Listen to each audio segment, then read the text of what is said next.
আমাদের জন্য। এখন এই চ্যালেঞ্জ মোকাবেলা করতে গেলে প্রথমে আমাকে NBR national board of revenue যে রিফর্ম ইজ এ মাস্ট, এবং যে রিফর্মটা শুরু হয়েছিল বিগত ইন্টেরিয়াম গভর্নমেন্টের সময়, ওনারা একটা এনবিআর এর বাইফার্কেশনের করে একটা পলিসি এবং এক্সিকিউশন দুই ভাগে ভাগ করার পরিপ্রেক্ষিতে যেটা করে রেখে গেছেন সেটা actually it is half baked. এটা আসলে কোনো রিফর্ম হয়নি।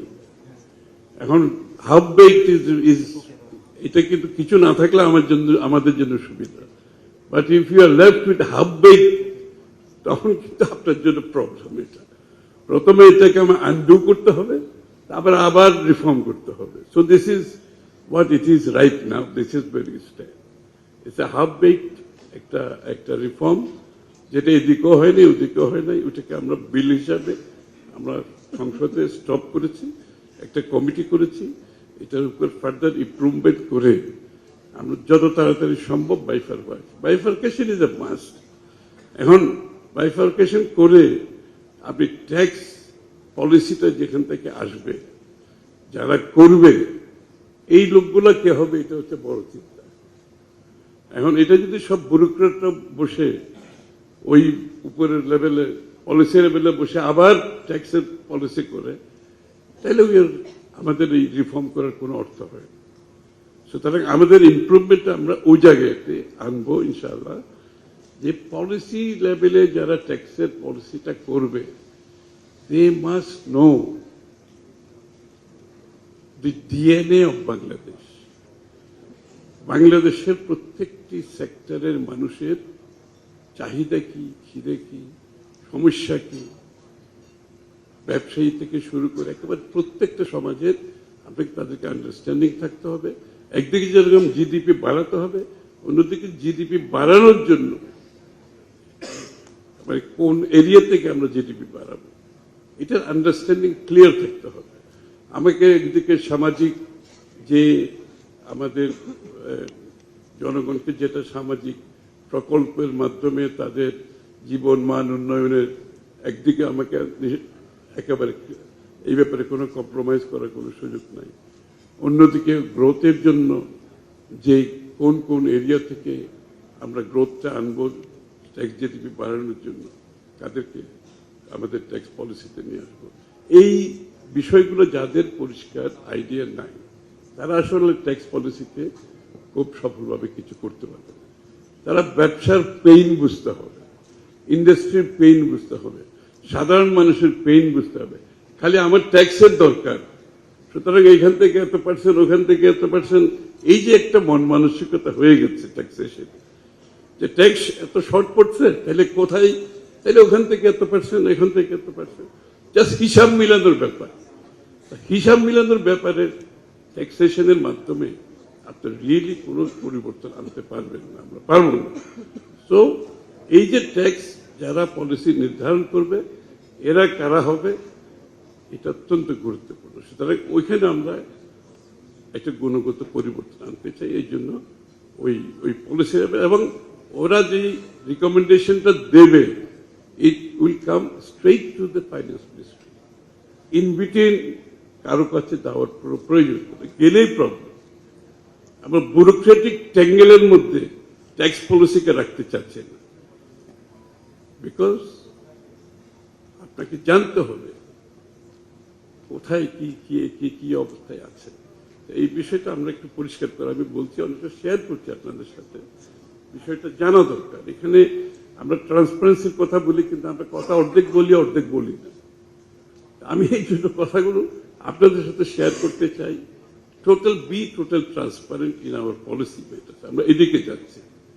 এটা হচ্ছে ট্যাক্স জিডিপির। দ্বিতীয় কথা হচ্ছে ট্যাক্সেশনের ব্যাপারে আমাদের একটা অনীহা আছে সাধারণ জনগণের মধ্যে। সামহাও আমরা ট্যাক্সেশনের মধ্যে সবাই ট্যাক্স দেওয়ার মধ্যে আগ্রহী হয়ে সেভাবে পুরো একটা বিশাল অংশ ট্যাক্সেশনের বাইরে রয়ে গেছে, যার কারণে যারা ট্যাক্স দিচ্ছে ঘুরে ফিরে তাদের উপর আমরা বারবার এই প্রেশারটা বৃদ্ধি করছি, এবং তাদের উপর বৃদ্ধি করাতে কোনো অসুবিধা নেই, কিন্তু তারা যারা ইনকাম করছে তাদের যে কি বলবো তাদের যেটা মূলধন রিজার্ভটা বাড়াচ্ছে, তো সেটা যত ট্যাক্সেশনের বেশি অতিরিক্ত ট্যাক্স করে সেটার উপর আমি চাপ সৃষ্টি করলে ওরা কিন্তু বিনিয়োগ করতে পারবে না, প্লাউব্যাক করতে পারবে না।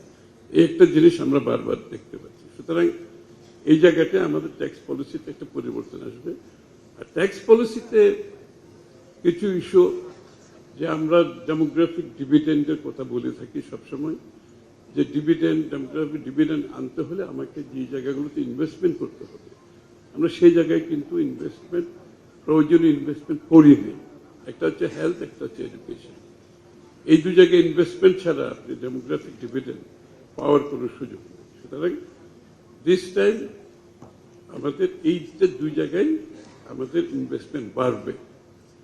দুঃখের বিষয়, আমরা যতটুকু চাচ্ছিলাম হেলথ এবং এডুকেশনে বাড়ানোর জন্য ততটুকু পাচ্ছি না, বাট আমরা বাড়াচ্ছি এবং এটা কন্টিনিউয়াসলি আগামী 4-5 বছরের মধ্যে এই ইনভেস্টমেন্টটা বাড়তে থাকবে। আমাদের নির্বাচনী ম্যানিফেস্টোতে আমরা আপ টু 5% বলেছি, which is quite high amount, কিন্তু ওই জায়গায় না যেতে পারলে আমাদের ডেমোগ্রাফিক ডিভিডেন্টের যে কথাটা আমরা এতদিন বলে আসছি সেই বেনিফিট আমরা পাবো না। এবং সেটা না হলে আমাদের যদি স্কিলড ওয়ার্কফোর্স না থাকে, আমাদের দক্ষ জনশক্তি ছাড়া হিউম্যান রিসোর্স ডেভেলপমেন্টের কোনো সুযোগ নেই।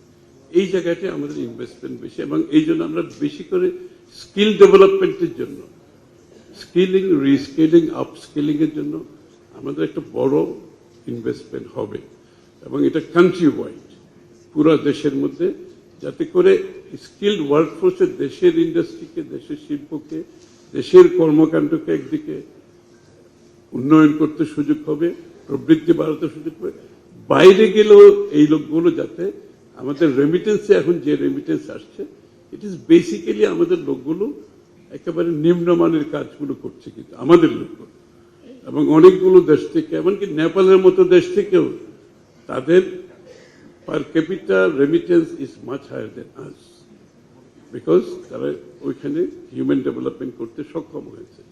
আমাদের যদি সেটা আমরা করতে পারি, এই জন্য আমরা বিদেশ থেকে এখন যে রেমিটেন্স, এর থেকে অর্ধেক লোক গেল, তার থেকে দ্বিগুণ কিন্তু রেমিটেন্স আসবে আমাদের। সো আমাদের টার্গেট হচ্ছে এটাকে 50 বিলিয়ন, 60 বিলিয়নের by the end of 5 years 40 to 50 বিলিয়নে নিয়ে যাওয়া। এবং এই জন্য যেটা প্রবলেম হচ্ছে, ইনভেস্টমেন্ট অনেক হয়েছে, but lot of it has been wasted. কারণ স্কিলিং এর জন্য যে ট্রেনিং সেন্টার বিভিন্ন জায়গায় ভোকেশনাল করা হয়েছে, এগুলো practically most of them have no accreditation, no certification. আপনার যদি অ্যাক্রেডিটেশন, সার্টিফিকেশন না থাকে, আপনি দেশেও এই লোকগুলো কোনো কাজে আসবে না, বাইরেও কাজে আসবে না। সুতরাং আমরা সিদ্ধান্ত নিয়েছি, যতগুলো ইনভেস্টমেন্টে আমরা যাব অন ভোকেশনাল অ্যান্ড স্কিলিং প্রজেক্টে, প্রত্যেক জায়গায় প্রজেক্টের অ্যাক্রেডিটেশন অ্যান্ড সার্টিফিকেশন ছাড়া আমরা কোনো ইনভেস্টমেন্টে যাব না। প্রত্যেকটি স্কিল সেন্টার আমরা ভোকেশনাল স্কুলে আমরা বলে দিয়েছি, এবং আমাদের যারা পার্টনার, ফরেন পার্টনার, তাদেরকে আমরা পরিষ্কার করে দিয়েছি, তোমরা this project will only be done if it comes with accreditation and certification. এবং আমাদের প্রজেক্টগুলোর সম্বন্ধে একটু যদি বলতে চাই, আমরা আনফর্চুনেটলি আবার একটু আগে বলতে হয় যে আমি তো প্ল্যানিং মিনিস্টার হিসেবে, Junaid Saki has been going through this painful process of sorting out the old projects. উনি অনেক কষ্ট করতেছেন যে all 1300 projects, right Saki? 1300 projects. Now we have 1300 projects in hand, ongoing. Of that, কতগুলো project বাংলাদেশের জন্য viable, আমরা এটা সর্ট আউট করতেছি। অনেকগুলো প্রজেক্ট দুর্নীতির জন্য করা হয়েছে, ওয়েস্টেজ, যার যার ওন কনসিডারেশন প্রজেক্টগুলো নেওয়া হয়েছে। বাট দেশের কোনো মানুষের উপকার আসবে না, আমাদের কোনো এমপ্লয়মেন্ট ক্রিয়েট হবে। তো আমরা এখন সিদ্ধান্ত নিয়েছি যে প্রজেক্টগুলো করব আমরা the project must investment must have value. প্রত্যেকটা ইনভেস্টমেন্ট মাস্ট হ্যাভ ভ্যালু, প্রত্যেকটা investment must have return on investment. আমরা জানতে চাইবো যে এই প্রজেক্ট আমি করছি এটা রিটার্ন অন ইনভেস্টমেন্টটা কি হবে, এখানে জব ক্রিয়েশন কি হবে, অ্যান্ড এনভায়রনমেন্টাল কনসিডারেশন, যেটা আমরা ছোট দেশ, environment is important for us. So এই চারটা কনসিডারেশন যেটা মিট করবে না, এই চারটা ক্রাইটেরিয়া যেটা মিট করবে না, we will not go for any project, সোজা কথা।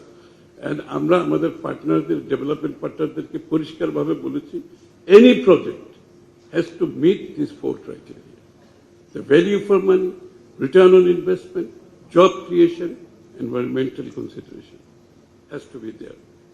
তো সুতরাং এখন থেকে যে প্রজেক্টগুলো হবে, উই আর সর্টিং আউট যে 1300 প্রজেক্ট, যেগুলো এর মধ্যে কিছু প্রজেক্ট আমাদেরকে বাদ দিতে হবে, আর যেগুলো প্রজেক্ট আনফর্চুনেটলি 30, 40, 50, 70, 60% হয়ে গেছে, এখন এই প্রজেক্টগুলো আসলে অনেক ক্ষতি করছে দেশে, but we cannot abandon this project. এগুলো 60, 70, 80% হয়ে গেছে, এগুলো আমাদের অ্যাবান্ডন করার কোনো সুযোগ নেই।